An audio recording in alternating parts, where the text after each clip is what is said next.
Imagina que eres un joven español que lleva años encadenando trabajos temporales, que comparte piso con 2 amigos porque el sueldo no le da para más y que, cuando por fin consigue alquilar un pequeño apartamento en las afueras, un día vuelve a casa y se encuentra la cerradura cambiada. Dentro hay gente que no conoces, que no ha firmado ningún contrato, que no ha pagado ni un solo mes y que, sin embargo, gracias a la legislación vigente, tiene más protección que tú ante la ley. Esa escena, que hace años parecía un caso extremo, hoy se ha convertido en una pesadilla demasiado frecuente en España, y mientras eso ocurre en barrios enteros, el gobierno de Pedro Sánchez prefiere hablar de marcos ideológicos, de emergencia habitacional y de vulnerables, pero rara vez pronuncia una palabra clave: responsabilidad. Cuando se habla de ocupas en las tertulias amables de las televisiones públicas, todo parece una película de buenos y malos donde los propietarios son siempre los villanos, grandes fondos, bancos sin rostro, especuladores, y los ocupas aparecen retratados como víctimas que no tuvieron otra opción. Pero cuando uno se acerca a los juzgados de primera instancia, a los barrios obreros y a las comunidades de vecinos de toda la vida, el relato cambia por completo. Ahí no hay épica, hay miedo, hay cansancio y hay una pregunta que se repite una y otra vez: ¿cómo hemos llegado a este punto en el que el que cumple la ley se siente desprotegido y el que la desafía se siente impune? Santiago Abascal lo resume de una forma que puede gustar o no, pero que millones de personas entienden al instante: sin propiedad privada no hay libertad, y ese es, en el fondo, el debate que se está dando en España, aunque muchos intenten maquillarlo con tecnicismos.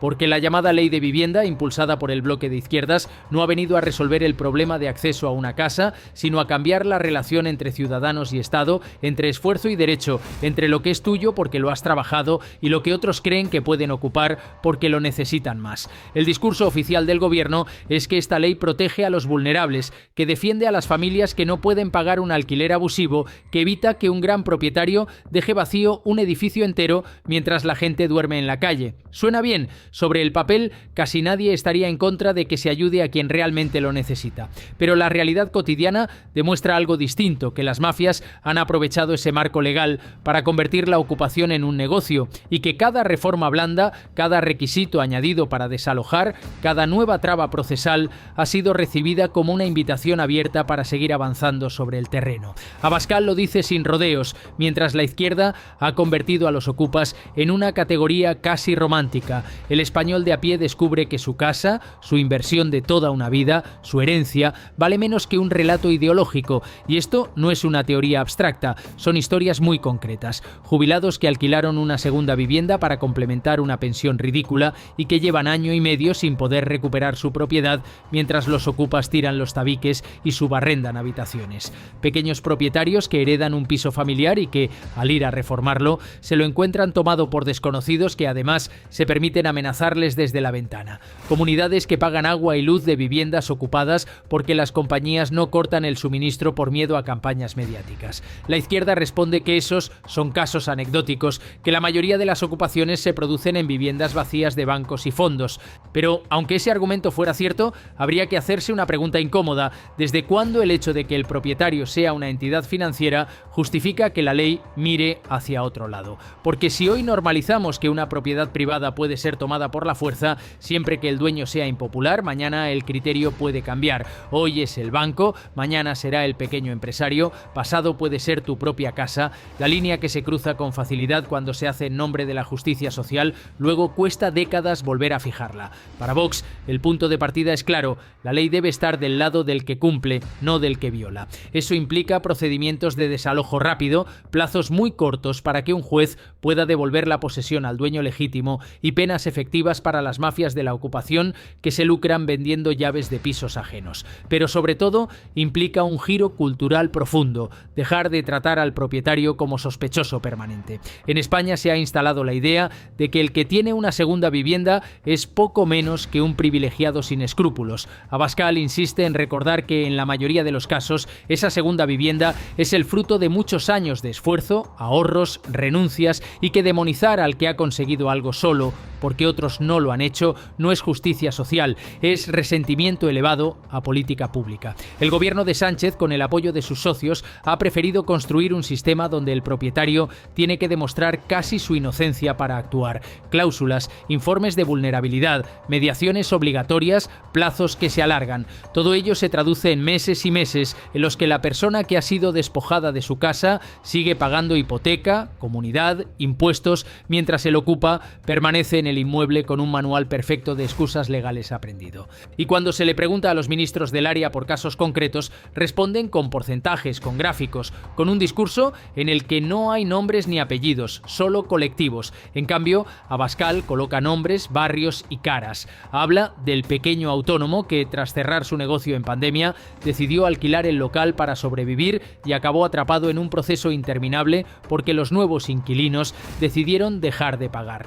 Habla de la pareja que se marchó a trabajar al extranjero y al regresar años después descubrió que su casa se había convertido en un piso patera mientras la policía les pedía calma y paciencia porque el proceso era complejo. Esto es lo que genera tanta sintonía entre su discurso y una parte importante de la sociedad que no se siente representada por la narrativa oficial que reduce todo a grandes cifras. Por supuesto, la otra gran coartada del gobierno es la emergencia habitacional. Se afirma, con razón parcial, que los precios del alquiler han subido, que hay zonas donde vivir se ha vuelto casi imposible para las clases medias, que los jóvenes no pueden emanciparse, pero se oculta que buena parte de esa situación es consecuencia directa de decisiones políticas, impuestos elevados sobre la vivienda, rigidez urbanística, trabas a la construcción, demonización constante del arrendador. Cuando se castiga fiscalmente al que pone su piso en alquiler y cuando se le da la sensación de que estará indefenso ante un conflicto, el resultado es previsible.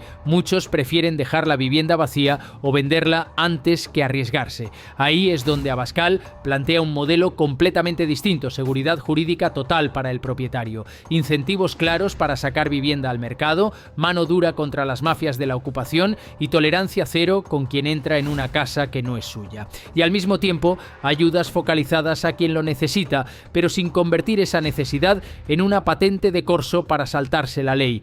No se trata de elegir entre proteger al vulnerable o proteger la propiedad. Se trata de entender que si destruyes la propiedad, multiplicas los vulnerables. Un país donde nadie se atreve a invertir en vivienda porque teme perderla es un país condenado a la escasez crónica. La izquierda, sin embargo, ha decidido jugar otra partida, la de la batalla cultural. Alrededor de la figura del ocupa ha construido un relato en el que se mezclan romanticismo antisistema, crítica al capitalismo y victimismo permanente. Series, películas, reportajes, testimonios seleccionados. Siempre la misma idea de fondo, que la vivienda es un derecho absoluto que debe prevalecer sobre cualquier título de propiedad.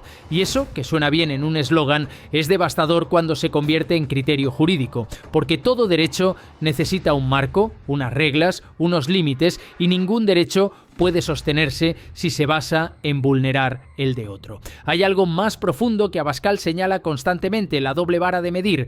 Cuando se ocupa un edificio público, un colegio, una sede institucional, la reacción es inmediata. Cuando se ocupa la casa de un ministro o de un alto cargo, la respuesta también suele ser rápida. Es en los barrios, en las urbanizaciones de clase media, en los bloques de la periferia, donde la paciencia del sistema parece infinita. Ahí se ralentizan los expedientes, se piden informes, se apela al diálogo, y esa desigualdad de trato es la que alimenta día a día la sensación de que hay ciudadanos de primera y de segunda. Santiago Abascal no disimula cuando habla de todo esto, no pide excusas, no matiza en exceso. Habla de ocupas como delincuentes cuando entran en una propiedad sin permiso y pide que se les trate como tal. Sus adversarios le acusan de simplista, de no entender los matices sociales, de no tener sensibilidad.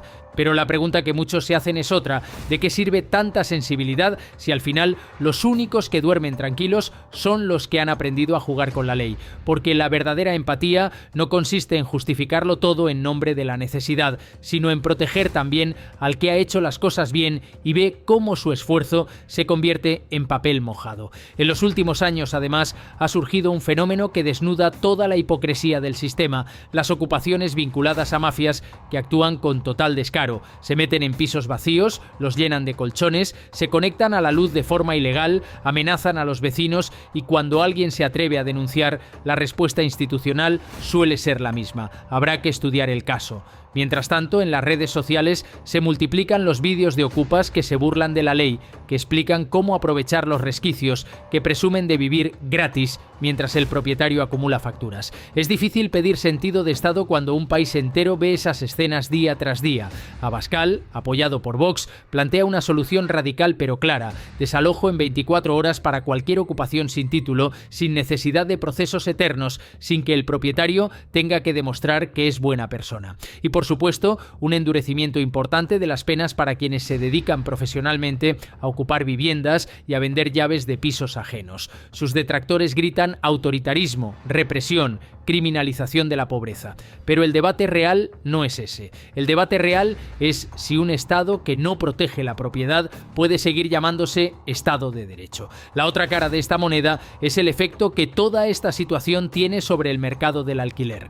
Cada historia de ocupación que se hace viral, cada caso de propietario atrapado en un proceso interminable, cada sentencia que parece más preocupada por no ofender a grupos de presión que por hacer justicia, lleva a miles de pequeños ahorradores a una decisión silenciosa pero contundente: vender o retirar su vivienda del alquiler. Y cuando la oferta baja, los precios suben. Lo que el gobierno declara combatir con topes y controles lo está alimentando con inseguridad jurídica. Es una paradoja cruel pero muy real. Esa supuesta protección a los inquilinos acaba convirtiéndose en su peor enemigo. Frente a ese círculo vicioso, la propuesta de Abascal es un círculo completamente distinto: seguridad jurídica, confianza del propietario, aumento de la oferta, bajada progresiva de los precios y un papel del Estado limitado pero eficaz: ayudar a quien realmente no puede acceder a una vivienda, pero sin destruir la lógica básica de que el que arriesga y compra tiene derechos que deben ser sagrados. No se trata de volver al pasado ni de ignorar los problemas reales de acceso a la vivienda. Se trata de entender que ninguna solución duradera se construye sobre la base de premiar al que toma lo que no es suyo.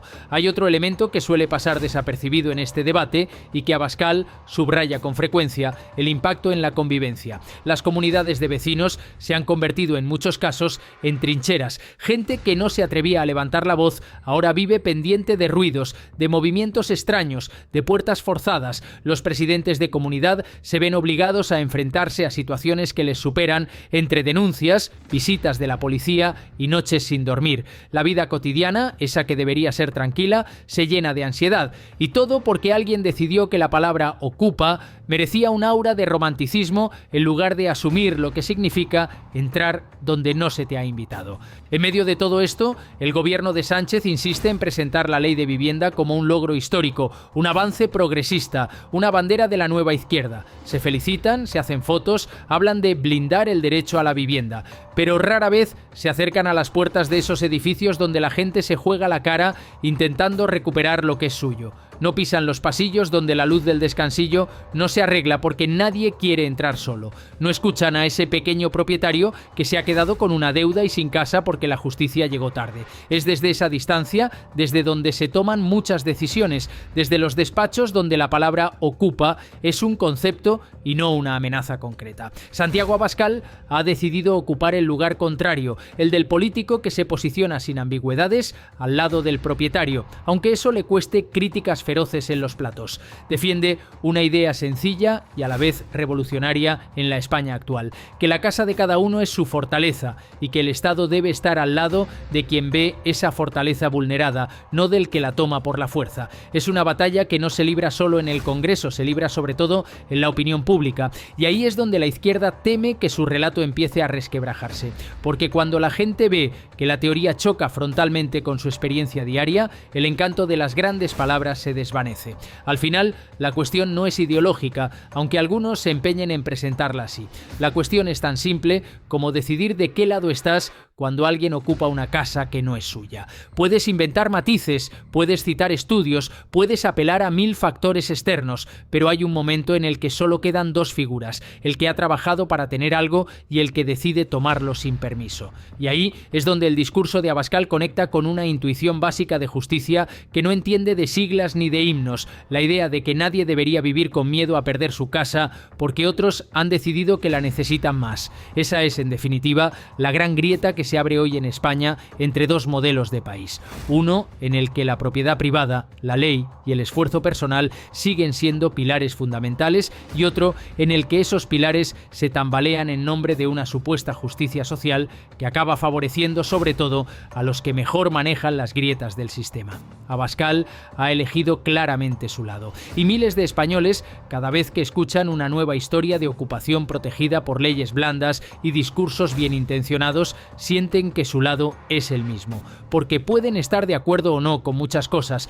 pero en algo tan básico como la defensa de su casa, quieren un Estado que no titubee, que no dude, que se ponga sin matices al lado de quien ha cumplido.